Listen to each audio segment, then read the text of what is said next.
मेरे अजीजों, हम परमेश्वर के वचन में से अध्ययन कर रहे हैं भजन 23, और मैं चाहूंगा कि उसका पहला और 5वां पद फिर से हम पढ़ें। यहोवा मेरा चरवाहा है, हाँ, मुझे कुछ घटी न होगी। आगे। तू मेरे सताने वालों के सामने मेरे लिए मेज बिछाता है। तूने मेरे सिर पर तेल मला है, मेरा कटोरा उमड़ रहा है। हालेलुया। जिसका चरवा यहोवा है, कल हमने देखा था, उसे किसी भली वस्तु की घटी कभी नहीं होगी। और परमेश्वर हमारे सताने वालों के सामने, हमारे दुश्मनों के सामने हमको लिफ्ट करेगा। ये कल हमने देखा था। हालेलुया। और हम में से बहुत से लोगों का ऐसा उदाहरण हम लोग हैं जिनको परमेश्वर ने उनके शत्रुओं के बीच में, उनके सताने वालों के बीच में ऊंचा किया। हालेलुया। और यदि आप ऐसा अनुभव नहीं कर रहे हैं तो आप इंतजार कीजिए, समय आने वाला है कि प्रभु आपको भी ऊंचा करेगा। क्योंकि प्रभु किसी का पक्षपात तो करता ही नहीं है। हर जाति, हर भाषा में से जो भी उसके पास आता है और जो कोई उस पर विश्वास करता है, वो उसको ऊंचा उठाता है। आमीन। यहां पर एक और जो बात लिखी है, तूने मेरे सिर पर तेल मला है। अक्सर हम देखते हैं कि हम तेल से मालिश कब कराते हैं? जब सर में बहुत दर्द हो, थकान हो। कहते ना भाई, बहुत थका हुआ हूं, सर पे सर मसल दो या सर पे मालिश कर दो। तो प्रभु का वचन क्या कहता है? तूने मेरे सर पर तेल मला है। ये तेल जो है वो अभिषेक को बताता है। और जब जीवन पर अभिषेक आता है तो एक विशेष अनुभूति आती है, और वो अनुभूति हम अपने होठों से बयान नहीं कर पाते। उसको हम बयान करना चाहें तो हमसे बयान हो नहीं पाते। क्योंकि जब प्रभु छूता है, उसका हाथ हमारे ऊपर आता है और फिर स्पेशली सर के ऊपर तेल मलने के लिए आ जाए, तो फिर बात ही कुछ और हो जाती है। हालेलुया। तो उसने हमारे सर पर क्या मला है? तेल मला है। मेरे अजीजों, परमेश्वर के वचन में से कुछ आयतों को हम देखेंगे। भजन 45 का 7। तूने धर्म से प्रीति, तूने धर्म से प्रीति और दुष्टता से बैर रखा है। हाँ भैया, आप उसका तेल चाहते हो तो तेल ऐसे नहीं मिलता, रूंगे में नहीं मिलता है। उसका हाथ, उसका स्पर्श, उसका अनॉइंटिंग, उसका अभिषेक रूंगे में नहीं मिलता है। रूंगा समझते हैं आप? जी एवे ही नहीं, उसके लिए कुछ करना पड़ता है। तो उसके लिए क्या करना पड़ता है? बकरा लाना पड़ता है, मुर्गा लाना पड़ता है? नहीं, ये मुर्गा बकरा वाला खुदा नहीं है। ये मुर्गा बकरा वाला परमेश्वर नहीं है। ये कहता है दुष्टता से बैर कर ले। क्या करना है? Leave the evil things. बुराई को छोड़, भलाई का पीछा कर। दुष्टता को छोड़, इवल, गंदगी को, गलत चीजों को, गलत बातों को छोड़ दे और धर्म से प्रेम कर। धर्म से प्रेम क्या है? ईसाई धर्म से प्रेम कर? ना ना ना ना, बिल्कुल भी नहीं। धर्म का मतलब है आज्ञाओं का पालन कर, अपना धर्म निभा। बोलते हैं ना कई बार, अपने धर्म निभाने का मतलब है अपने आप माँ को संभाल, अपना बाप को संभाल, अपना कर्तव्यों को पूरा कर। इसका मतलब ये होता है। लेकिन हमारी खोपड़ी में तो कुछ और ही भरा है धर्म की बात जब आती है। और मैं जहां भी जाता हूं, मैं इस बात को सिखाता हूं। हालेलुया। और तूने धर्म से प्रीति यानी आज्ञाओं से प्रेम। और दुष्टता से बैर। आज हम अपने सीने पर हाथ रख करके गंभीरता से सोचें, क्या हमने ऐसा किया है? हम चाहते हैं कि उसका अभिषेक का तेल मेरे ऊपर आए। हम चाहते हैं कि वो हमें छुए। हम चाहते हैं कि वो जब छुएगा तो सर में एक अनुभूति होगी हमको, हमारा दर्द चला जाएगा, हमारी उदासी चली जाएगी। बिल्कुल सही सोचते हो आप, बिल्कुल गलत सोच नहीं है, लेकिन उसका हाथ ऐसे ही नहीं आता ना। दुष्टता से बैर करना पड़ेगा, संसार से मोहब्बत छोड़नी पड़ेगी, संसार से अपने आप को अलगाव में लाना पड़ेगा। अभिषिक्त जो मतलब है ना, अभिषेक का तेल अब जिसको दिया जाता है उसको अभिषिक्त कहा जाता है, उसको मसीहा कहा जाता है। मसीहा का मतलब होता है मसा किया हुआ, अभिषेक पाया हुआ, और उर्दू में बोलते हैं नाजिर। नाजिर का भी मतलब वो होता है खुदा की तरफ से नियुक्त किया हुआ, अपॉइंटेड बाय गॉड। नाजिर के लिए, नाजिर होने के लिए हमको करना क्या पड़ेगा? नाजिर के लिए करना क्या पड़ेगा, ये हमको परमेश्वर का वचन बताता है। जरा पढ़िएगा गिनती का 6वां अध्याय और उसका 1 और 2 पद।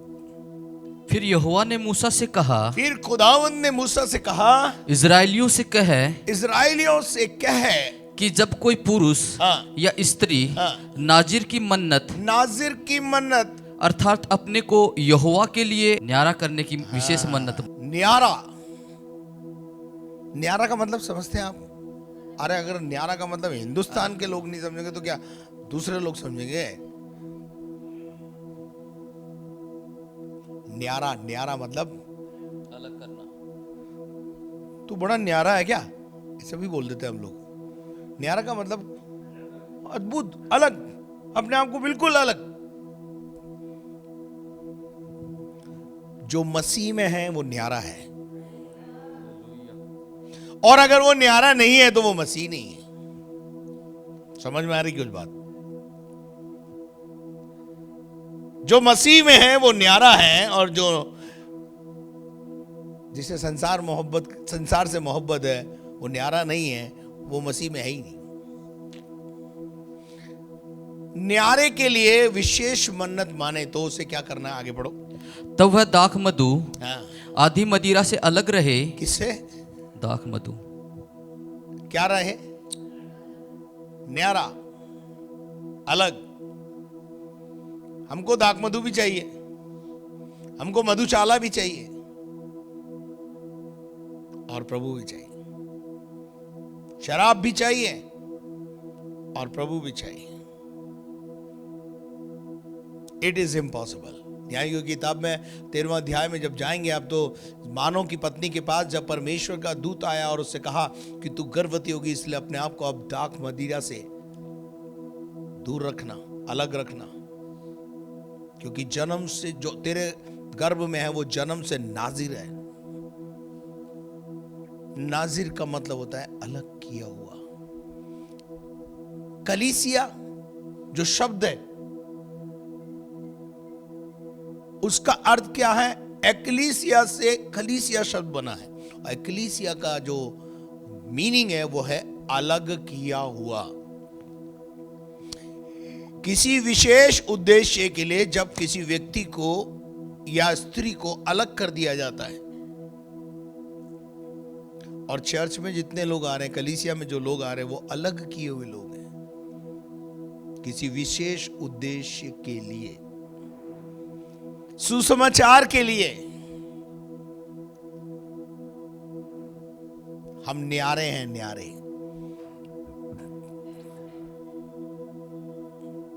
समझ में आ रहा क्या?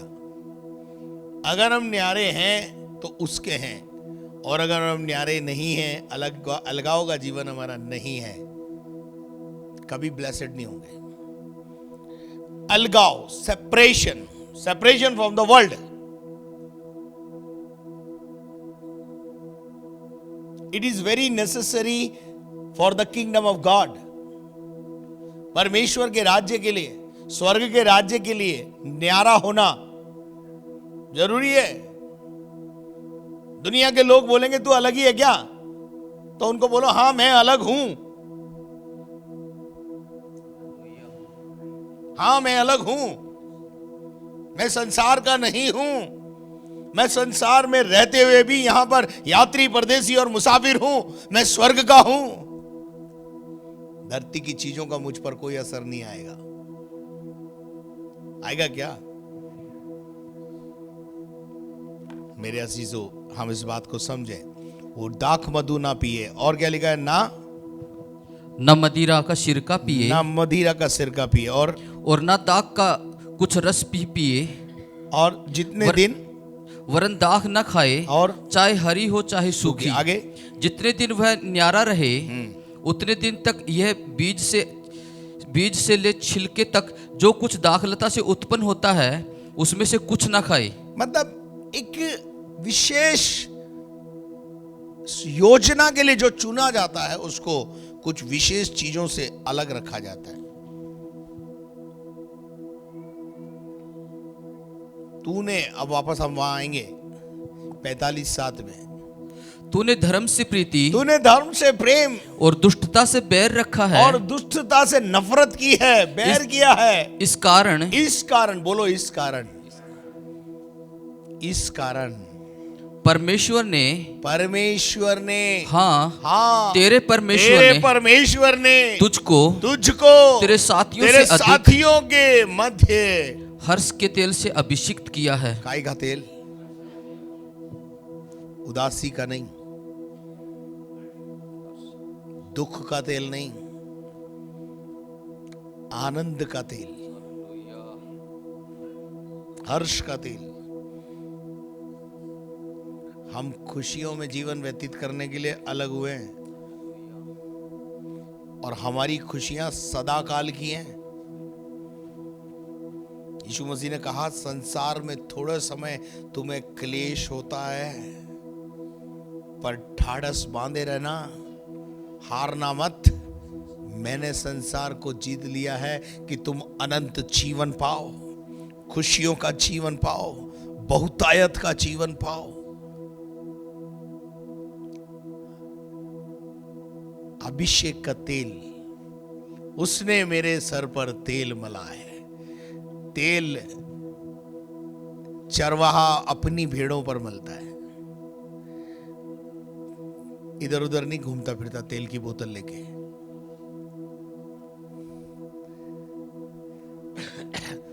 तूने दाखरस और तेल लगाया है ना.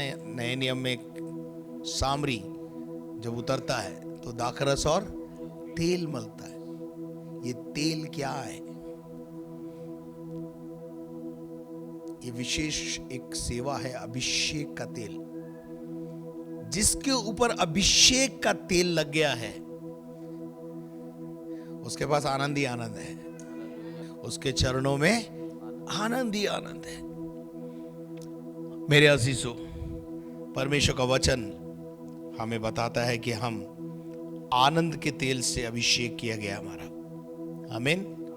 हम वापस भजन 23 के अंदर आएंगे और फिर एक और आयत वहां से हम पढ़ेंगे कि परमेश्वर ने मेरा, एक और आयत पढ़ेंगे 141 का 5, भजन 141 का 5. यहोवा हाँ,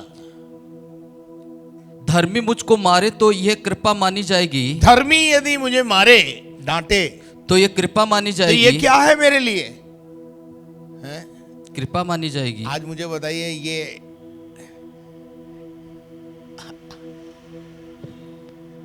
डांटते हैं आपको तो आप क्या करते हैं? आप छोड़ के भाग जाते हैं. बार प्रभु का वचन क्या कहता है? धर्मी मुझे डांटे तो ये मेरे लिए क्या है? कृपा मानी जाएगी. इसका मतलब क्या है? पादरी को थैंक यू बोलना चाहिए जब आपको डांटे तो? नहीं. बाइबल में लिखा है जो डांट से बैर करता है वो पशु सरीका है, वो डांडा है। लिखा है और वो मुझे ताड़ना दे तो ये मेरे सिर पर का तेल ठहरेगा। कौन? प्रभु अगर हमें ताड़ना दे तो ये मेरे लिए क्या है? सिर पर उसने मेरे जैसे तेल मल दिया। कौन किसको डांटता है? कौन किसको डांटता है मुझे बताइए। कौन किसको ताड़ना देता है कि दिमाग खराब है क्या? हाँ? परायों को डांटते हो आप? सड़क पे चलते आदमी को डांटते हो आप? सड़क पे चलते कई बच्चों को आपने सिगरेट पीते देखा हुआ, डांटा कभी आपने? लेकिन आपका बच्चा अगर गलत काम करता दिखेगा, आप तुरंत उसे क्या करोगे? डांटोगे। क्यों? Because you love him. प्रभु हमको डांटता है, प्रभु हमें डांट लगाता है। अब प्रभु की डांट ऐसी थोड़ी ऐसे नहीं मारता है। हारी, बीमारी, दुख, तकलीफें, संकट, परेशानियां, ये उसके डांट के तरीके हैं। डांट काहे के लिए? सुधार के लिए। हारी, बीमारियां, दुख, तकलीफें, मुसीबत, संकट, परेशानियां हमें क्या करते हैं? प्रभु के पास लाते हैं। कहां ले जाते हैं? वो प्रभु के पास लाते हैं हमें। और यहां पर लिखा हुआ है वो तेरे मेरे लिए मेरे सिर पर का तेल ठहरेगा। मेरा सिर उससे इनकार न करेगा। मेरा सिर ये उससे इनकार न करेगा। आई एम रेडी टू डंडा खाने के लिए, डांट खाने के लिए। आप देखिए 90% लोग डांट की वजह से भाग जाते हैं। अनुशासन में नहीं रहना चाहते, उनको डांट पड़ती है तो चर्च छोड़ देते हैं या कलीसिया छोड़ करके कहीं और चले जाते हैं। भाई यहां तो हम इसलिए डांटते थे, सुनो, यहां तो हम इसलिए डांटते थे कि हम अपना बेटा समझते थे, बेटी समझते थे। अब जहां गए हो ना वहां बेटे हो ना बेटी, तो कोई डांटेगा भी नहीं। फिर तुमको लगेगा बहुत प्यार करते हैं यार। वो क्यों नहीं डांट रहे? उनका रिश्ता ही नहीं है आपसे भाई। उनका रिश्ता होता तो आपको लेट आने पे डांटते। मैं डांटता हूं कि नहीं? मैं डांटता हूं। मैं इसलिए डांटता हूं कि आपसे प्रेम करता हूं, अपना समझता हूं। जब डांटना बंद कर देता हूं तो समझ लो गए काम से। कई बार ऐसा होता है मेरी लाइफ में, मैं डांटना बंद कर देता हूं और मेरी सजा यही है, मैं बात करना बंद कर देता हूं। खत्म बात, चलो तुम तेरे जियो, मैं मेरे जियो। क्योंकि मुझे तो स्वर्ग जाना है, मैं तेरे चक्कर में नरक क्यों जाऊं? मेरा लक्ष्य स्वर्ग है। फिर वहां लिखा हुआ है लोगों के बुरे काम करने पर भी। लोगों के बुरे काम करने, लोग क्या कर रहे हैं मुझे उससे कोई मतलब नहीं है। What people are doing, भला कर रहे हैं बुरा कर रहे हैं, मुझे कोई मतलब नहीं है। लोगों के बुरे काम करने पर भी मैं प्रार्थना का जीवन जीऊंगा। हालेलुया। मैं वचन का जीवन जीऊंगा, मैं आत्मिक जीवन जीऊंगा। भाई साहब, भूत ऐसे ही नहीं निकलता है। हाथ रखने से चंगाइयां और छुटकारा ऐसे ही नहीं मिलते हैं। हम जो प्रभु के साथ एक संबंध बनाते हैं, अलगाव का जीवन जीते हैं। पाप करने में मजा किसको नहीं आता है? सबको आता है। लेकिन हम उसको त्याग कर, उन सब बातों को छोड़कर तुम्हारे लिए पवित्र जीवन जीते हैं, ताकि खुदा से कुछ लेकर तुम्हें दे दे। तो हमारे अलगाव के जीवन की कोई कीमत नहीं है क्या? है जी? क्यों लोग हमारे पास आकर के बोलते पास्टर जी आप प्रार्थना करो। मैं बोलता हूं मैं प्रार्थना करूं, ऐसा आप क्यों बोल रहे हो? बोले हमें मालूम है प्रभु आपकी सुनता है। क्यों सुनता है भाई? क्योंकि हमने संसार से अपने आप को अलग किया है। उसका अभिषेक का तेल लिए घूमते हैं। बहुत डांट खाई है उससे, ऐसे ही यहां तक नहीं पहुंचे। लोग करें जो करने दीजिए, लोग बुराई करते हैं, करने दीजिए उनको। कितनी बढ़िया बात लिखता है वो कि धर्मी जन मुझे डांटे तो ये मेरे लिए क्या है, पूरे आनंद की बात है, कृपा है उसकी। और आप डांट से क्या करते हैं, बैर करते हैं, छोड़ के चले जाते हैं, नौकरी छोड़ देते हैं, सेवा छोड़ देते हैं। चलिए एक और आयत हम पढ़ेंगे, भजन 133 का 2 पद। ये तो उस उत्तम तेल के समान है, ये तो उस उत्तम तेल के समान है जो उत्तम हारून, तेल बोलो तो कौन सा तेल है, उत्तम, कैसा तेल है ये, उत्तम। भाई लोग आपस में मिले रहे, ये तो उस उत्तम तेल के समान है जो हारून के सिर पर डाला गया था। काय पे डाला गया? हारून कौन था? हारून कौन था?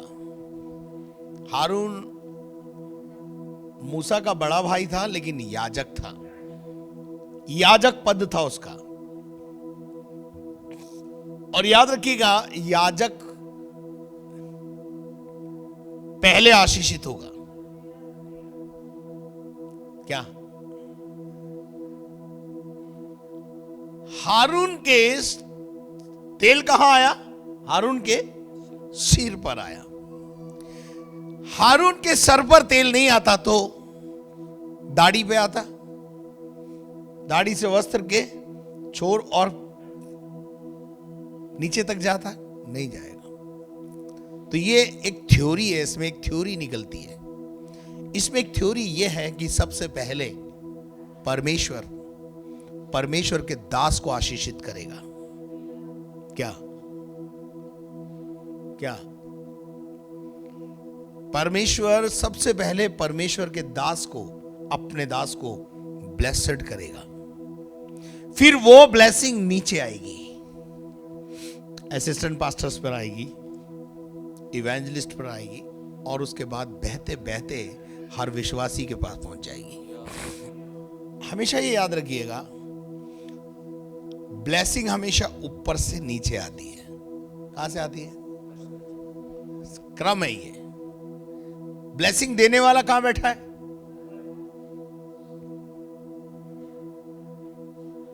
स्वर्ग कहां है? तो आशीष देता कौन है? ऊपर वाला। तो ऊपर वाला ऊपर पहले देगा, क्रम में देगा कि नहीं देगा? तो मसीही जगत में सबसे जो ऊंचा पद है वो याजक का है। तो सबसे पहले किसको दिया उसने ब्लेसिंग? हारून को। तेल कहां पर आया? अब अभिषेक पाया हुआ व्यक्ति जब आपके लिए प्रार्थना करेगा तो अभिषेक आप पर जाएगा। मेरे पिता मुझे सिखा के गए कि जो पास्टर देना नहीं सिखाता है वो खुद भी गरीब रहता है और अपनी कलीसिया को भी गरीब रखता है। जब आप देना सिखाओगे और जब आप देना सीखोगे, ऊपर से आशीष फ्लो होना शुरू होगी। हालेलुया। पर हमारा क्या, वो एक फॉर्मूला है ना, चमड़ी जाए पर थमड़ी नहीं जाए। मुट्ठी, कल मैंने बताया था मुट्ठी कड़ी कर रही थी, कड़ी मत करो, खोलो। जब खोलोगे तो जाएगा, जाएगा तो डबल होके आएगा। लेकिन ये सिद्धांत है, लिखा हुआ है, उसकी हारून के सिर पर डाला गया था और उसकी दाढ़ी पर बहकर और वस्त्र की छोर तक। कलीसिया में एक सिस्टम है, pastor, assistant pastor, evangelist, layman's, उसके बाद बिलीवर्स, और उसके बाद तो परमेश्वर सबसे पहले किसको आशीष करेगा? याजक को। तेल कहां आएगा? अभिषेक का तेल कहां आएगा? याजक के पास। याजक से असिस्टेंट पास्टर्स, उसके बाद विश्वासियों तक नालियां खुल जाएंगी और सब तरफ पानी जाएगा। हालेलुया। नहरें खुल जाएंगी। हालेलुया। उसके बाद एक और आयत पढ़ेंगे 61:3, यशाया 61:3। और शियोन के विलाप करने वालों के सिर पर की राख दूर करके अब यहां पर प्रभु का वचन क्या कहता है, देखिए एक से पढ़ेंगे तो ज्यादा अच्छा हो जाएगा इसको। प्रभु यहोवा का आत्मा मुझ पर है, प्रभु का आत्मा मुझ पर है, क्योंकि यहोवा ने, यशायाह कह रहा है प्रभु का आत्मा मुझ पर है, और क्योंकि यहोवा ने सुसमाचार सुनाने के लिए मेरा अभिषेक किया। काय के लिए अभिषेक किया है? काय के लिए न्यारा किया है? घर में बैठ के रोटी खाने को? बोलो। अभिषेक का मतलब नाजिर, नाजिर का मतलब न्यारा। अलग किया है। कलीसिया में जो आ गया वो अलग है, वो संसार से समझौता कर ही नहीं सकता। कलीसिया का मतलब ही अलगाव का जीवन है। और एक बात जिंदगी में ध्यान रख लेना, जिसने अलगाव नहीं लिया वो कभी ब्लेसेड नहीं हुआ है। अब्राहम से परमेश्वर ने कुछ कहा, क्या कहा? अपना देश, अपनी जन्मभूमि और अपने पिता के घर को छोड़कर उस देश में चला जा जो मैं तुझे दिखाऊंगा। क्या क्या करने को कह रहा है? कुछ चीजों से अपने आप को अलग करने के लिए बोल रहा है। और आप पता है आपको अब्राहम ने अलगाव लिया कि नहीं? सेपरेशन।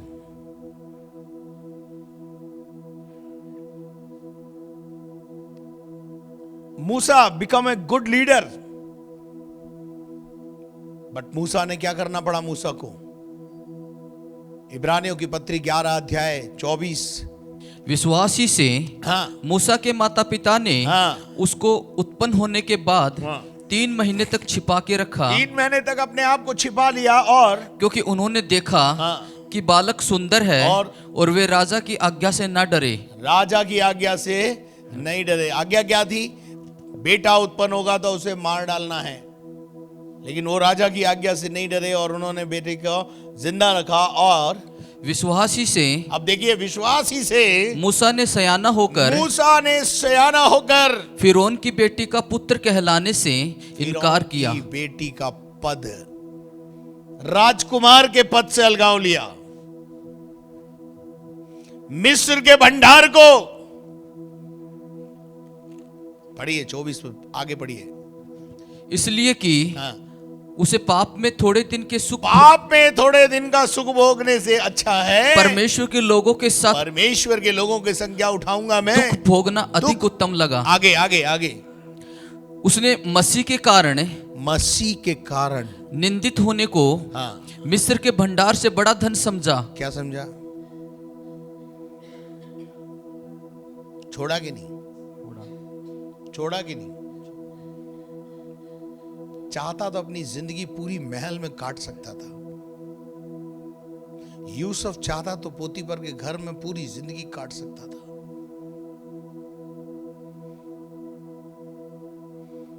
पर मिस्र के भंडार को छोड़ना आसान नहीं था। शाऊल दमिश्क के मार्ग पर जब यीशु मसीह से उसकी भेंट होती है, कौन है शाऊल? राजाओं की तरह जीवन जीने वाला नवाब है। 49 करोड़ रुपए का आसामी है उस जमाने का। आज की तो बात छोड़ो आप, आज से 2000 साल पहले की बात कर रहे हैं। उस जमाने में 49 करोड़ का आसामी था, लेकिन जब मसीह से मुलाकात हुई तो लात मार दी उस पर। अलगाव नहीं है ना तो कुछ नहीं है। संसार से अपने आप को अलग करोगे तो अभिषेक का तेल आपके लिए आएगा। चलिए वापस आइए 61 के अंदर। प्रभु यहोवा का आत्मा मुझ पर है, क्योंकि यहोवा ने सुसमाचार सुनाने के लिए मेरा अभिषेक किया है, और मुझे इसलिए भेजा है कि खेदित मन के लोगों को शांति दूं। मैं क्या करूं? खेदित मन के लोगों को जाकर मिलूं और उन्हें क्या दूं? शांति दूं। और कि बंदियों के लिए स्वतंत्रता का, बंधुओं को स्वतंत्रता का, और कैदियों के लिए छुटकारे का प्रचार करूं। कैदियों के लिए छुटकारे का प्रचार करूं। इसलिए प्रभु ने हमें अलग किया है।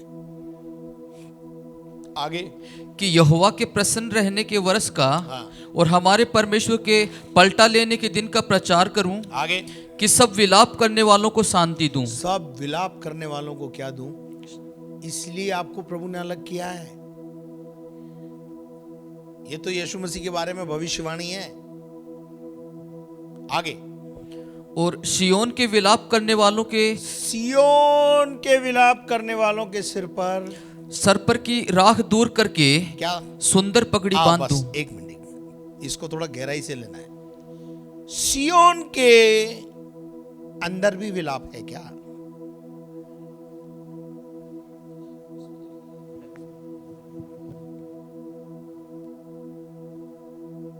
सिय्योन के अंदर, सिय्योन कौन है?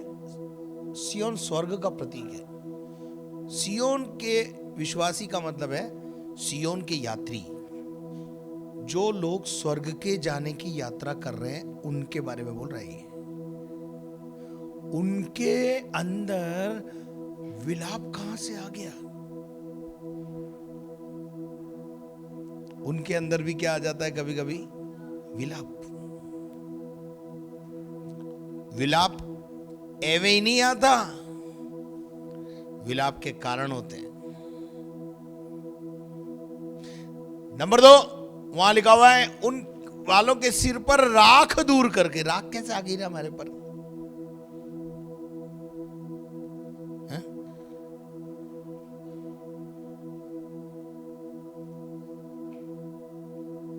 भाई यहां रोज अगर डस्टिंग हो तो धूल जमेगी, राख मिलेगी। राख का मतलब डस्ट। क्यों डस्ट जम जाती है? सिय्योन के यात्रियों का प्रॉब्लम है, वो सफाई करवाने आते नहीं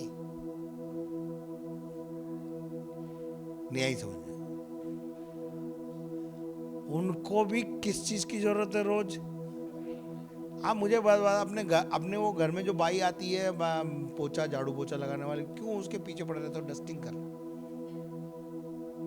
तुम अपनी डस्टिंग तो करते नहीं हो, रोज करते हो क्या? जब हम प्रभु के भवन में नहीं आते हैं तो धीरे धीरे डस्ट जमने लगती है। समझ में आ रहा है क्या?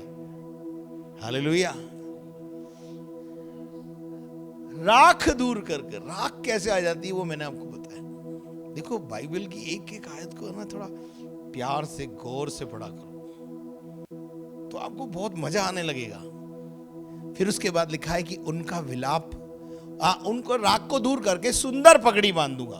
क्या बांधूंगा? सुंदर शापा बांधूंगा, पगड़ी। नंबर 2 कि उनका विलाप दूर करके उनके जीवन में भी क्या आ जाता है? विलाप। क्यों हमारे जीवन में विलाप आ जाता है? क्यों जीवन में डस्ट आ जाती है? एक ही बात बोलूंगा, संगति से दूर। जब आप फेलोशिप से दूर रहोगे आपके जीवन में डस्ट आएगी, आपके जीवन में विलाप भी आ जाएगा। लेकिन प्रभु कहता है मैं क्या करूं? विलाप दूर करके हर्ष का तेल लगाऊं। कौन सा तेल? द ऑयल ऑफ जॉय, अभिषेक का तेल, हर्ष का तेल। बोलो हर्ष का तेल। हर्ष का तेल। हर्ष का क्या मतलब है? विलाप दूर करेगा तो नृत्य में बदल देगा, हालेलुया। खुशियों में जीवन बदल देगा। हालेलुया। उसके बाद लिखा है हर्ष का तेल लगाऊं और उनकी उदासी हटाकर। उदासी क्यों आ जाती है? प्रभु हमारी उदासी को दूर करेगा। यश का ओढ़ना उठाऊं। यश का ओढ़ना। यश का मतलब क्या होता है समझते हैं आप? प्रभावशाली बनाएगा वो आपको। चारों तरफ आपका नाम का डंका बजने लगेगा। किसी भी जीवन के किसी भी क्षेत्र में हार नहीं, जीतोगे। हालेलुया। उसके जीवन में से उदासी हटाकर यश का ओढ़ना ओढ़ाऊंगा। उदासी का जीवन देने के लिए प्रभु ने नहीं बुलाया है, उदास रहने के लिए नहीं बुलाया है, यश का ओढ़ना। अरे साहब, उनका तो डंका चारों तरफ है, उसका तो यश चारों तरफ फैला हुआ है, ऐसा बोलते हैं ना। प्रभु हमारे जीवन में भी ऐसा ही कुछ करेगा, हमें प्रभावशाली बना देगा। और उसके बाद क्या लिखा है? जिससे वे धर्म के बांज वृक्ष और यहोवा के लगाए हुए कहलाएं। क्या कहलाएं हम? यहोवा के। ये वो लोग हैं जिनको यहोवा ने आशीष दी है, ये वो लोग हैं जो परमेश्वर के चुने हुए हैं, ये बांज वृक्ष के नीचे रहने वाले लोग हैं, कलीसिया में आने वाले लोग हैं। हालेलुया। और यहोवा के कहलाएं, और जिससे उनकी महिमा प्रकट हो। महिमा प्रकट हो। मेरे अजीजों, क्या आपको मेरी बात समझ में आ रही है? एक लाइन पर बात की आज अपन की। आप तो कई बार इसको पढ़ के निकल गए होंगे, लेकिन है ना, उसने मेरे सर पर तेल मलाया, और तेल अभिषेक को बताता है। अभिषेक रूंगे में नहीं मिलता, अभिषेक पाने के लिए सैक्रिफाइस करना पड़ता है।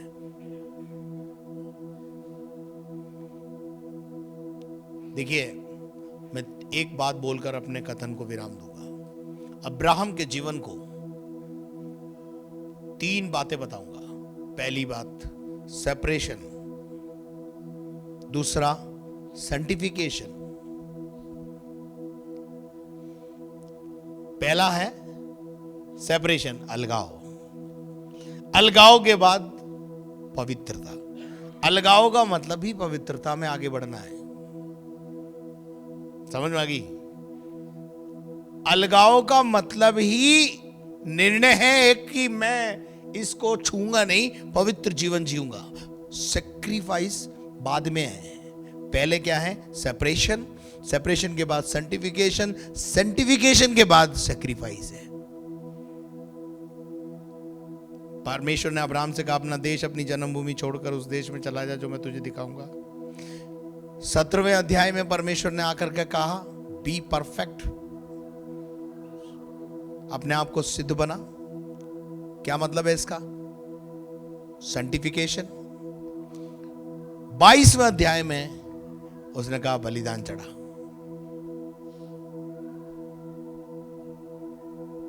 और ये 3 चीजें अब्राहम से आप सीख लो आज। और अब्राहम के विषय में उसका नौकर कह रहा है, मेरे स्वामी के परमेश्वर ने मेरे स्वामी को इतनी आशीष दी है कि वो दुनिया का सबसे धनाढ्य पुरुष है। उसका यश चारों तरफ फैल गया है, था कि नहीं? और आज भी हजारों साल के बाद अब्राहम की बात अपन कर रहे हैं कि नहीं कर रहे? Hallelujah. So may God bless you. प्रभु आपको आशीष दे।